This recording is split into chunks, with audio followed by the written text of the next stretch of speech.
तर घोड्याच्या बाबतीत कुणाला जर व्यवसाय करायचा असेल खरेदी विक्री तर त्याच्यामध्ये तुम्ही काय सांगू शकता की काय करू शकते नेमकं आपण? तर तुम्हाला जर ब्रीडिंग वगैरे करायचं असेल तर तुम्ही संपर्क करू शकता. गावकरी मंडळी, तुम्ही पाहत आहात हा युवराज घोडा. तर हे नावाचा युवराज नाही तर हा आहे माळेगावचा 3 वर्ष राहिलेला चॅम्पियन. तर मला सांगा तुम्ही कुठून आलात? आम्ही आहे परभणीचे. माझं नाव इम्रान खान.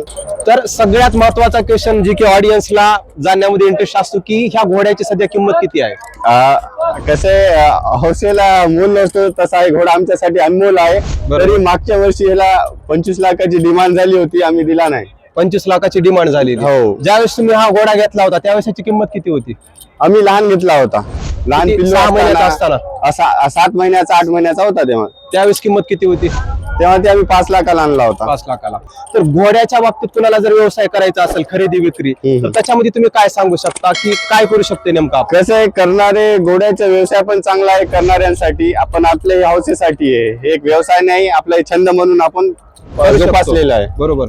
मग ज्यावेळेस एखादी व्यवसाय जर कुणी करत असेल तर जास्त पैसे आपण ब्रीडिंग मधून कमवू शकतोय का बाकी काय पर्याय आहेत त्याच्यासाठी? त्याच्यात ब्रीडिंग आहे, सेल पर्चेसिंग आहे. घोडा मार्केट मध्ये बरेच जण काय काम करतात. कुणी शादी बरातचा करते, लग्न सराईला घोडे ते देतात. असे म्हणजे 2 ऑप्शन आहेत. एक तर तुम्ही ब्रीडिंग करून पैसे कमवू शकताय आणि दुसरं जे इव्हेंट वगैरे कार्यक्रम असतात त्याच्यामध्ये तुम्ही करू शकताय. आणि तुम्हाला खास खरेदी विक्रीचा व्यावसायिक म्हणूनच जर करायचा असेल तर घोड्याच्या बाबतीत माहिती असणं महत्वाचं आहे. हे आहे युवराज. हे डायरेक्ट पंजाबहून दिलबाग रनियाचा डायरेक्ट सण आहे. त्याचा 2 दातामध्ये आहे. त्याचं डीएनए वगैरे झालेलं आहे, पासपोर्ट वगैरे हे सर्व आहे. डीएनए डॉक्युमेंट सर्व अवेलेबल आहे. अच्छा. तर जर कुणाला ब्रीडिंग जर करायची असेल तर तुम्हाला संपर्क करू शकतात. हा, स्टड सर्व्हिस अवेलेबल आहे आणि ह्याचा रिझल्ट पण आलेला आहे. पहिली याची एक फिली आलेली आहे आणि 5-6 रिझल्ट आता मार्केटमध्ये येणार आहे आणखी. अच्छा. आणि तुमच्या स्टड फार्मचं नाव काय? तर तुम्ही पाहू शकता इथं सर्टिफिकेट वगैरे आहे जी की डीएनएच्या बाबतीत बोललेलं होतं. तर तुम्हाला जर ब्रीडिंग वगैरे करायचं असेल तर तुम्ही संपर्क करू शकता स्टड फार्म परभणी यांना. तर ह्याच्या बाबतीत काय ह्याची खासियत आहे तुम्ही सांगू शकता शरीराच्या बाबतीत वगैरे? बघा, ह्याची हाईट आहे 64+ आहे. 64+ आहे आणि हे एकदम तेलिया कुंभेद मध्ये डार्क आहे, ब्लेज आहे आणि मागचे एक पाय व्हाईट आहे त्याला असे. आणि भवऱ्याच्या बाबतीत काय सांगू शकता? त्याची बालभौरी क्लिअर आहे. ही देवमन आहे. देवमन. आणि हे बागभौरी म्हणतात.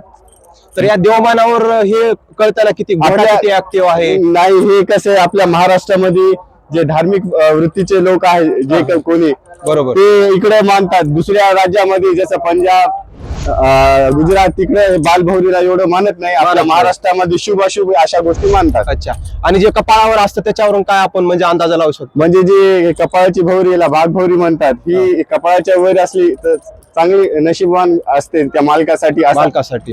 तर ज्यावेळेस घोडा खरेदी विक्री करतात बरोबर आहे तर त्याच्यामध्ये काय कोणती गोष्ट जास्त बघतात? ही भौरी बघतात का बाकी काय त्याची उंची? फक्त कसे पहिले घोडा नसलबाज असणं आवश्यक आहे. ब्लड लाईनचं आवश्यक आहे. काटेवाड वगैरे असतं. काटेवाड, मारवाड, सिंधी. आपला हे दिलबागचा बच्चा आहे, डायरेक्ट पंजाबहून आणलेला आहे. पंजाबवरून. हा. तर गावकरी मंडळी, अशीच माहिती घेण्यासाठी गावकरी कम्युनिटीला तुम्ही सबस्क्राईब करा.